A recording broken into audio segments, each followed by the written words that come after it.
લસણીયો હાંડવો બનાવવા માટે આપણે એક બાઉલમાં લઈએ 1 કપ રવો, સાથે 1/4 કપ બેસન અને અડધો કપ દહીં.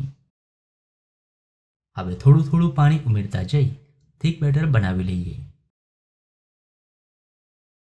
આ રીતે થોડું થોડું પાણી ઉમેરી બેટર બનાવી લઈએ.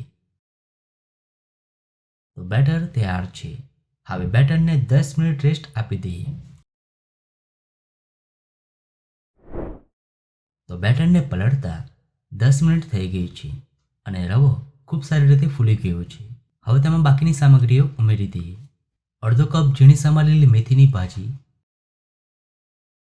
1/4 કપ ઝીણી સમારેલી લીલી લસણ અને સ્વાદ પ્રમાણે મીઠું ઉમેરી એકદમ સારી રીતે મિક્સ કરી દઈએ. તો આ હાંડવામાં થોડી માત્રામાં આપણે લીલી લસણનો ઉપયોગ કર્યો છે, જેનાથી આ હાંડવાનો સ્વાદ 100 ગણો વધી જશે. હવે તેમાં ઉમેરીશું 2 ટીસ્પૂન લીલા મરચાં આદુ લસણની પેસ્ટ. મરચું તમે સ્વાદ પ્રમાણે વધુ ઓછું ઉમેરી શકો છો. હવે તેમાં ઉમેરીશું વઘાર. તો અહીંયા મેં 1 ટેબલસ્પૂન તેલને ગરમ કરી લઈ લીધું છે. હવે તેમાં ઉમેરીશું અડધું ટીસ્પૂન રાઈ અને થોડા મીઠા લીમડાના પાન અને હવે વઘારને બેટરમાં ઉમેરી દઈએ અને હવે મિક્સ કરી દઈએ. આ રીતે બેટરમાં વઘાર ઉમેરવાથી હાંડવો વધુ સ્વાદિષ્ટ બનશે.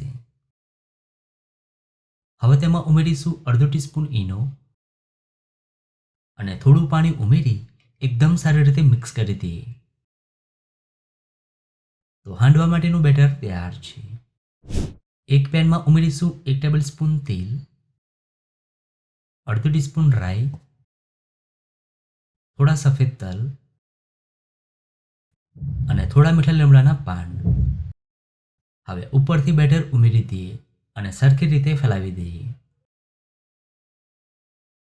હવે હાંડવાને ઉપરથી કવર કરી બંને સાઈડ સારી રીતે કૂક કરી લઈએ. તો ઉપરની લેયર ડ્રાય થઈ ગઈ છે.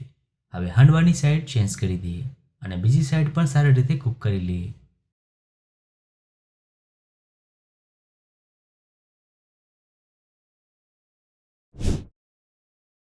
તો તૈયાર છે એકદમ ગરમા ગરમ ટેસ્ટી હાંડવો.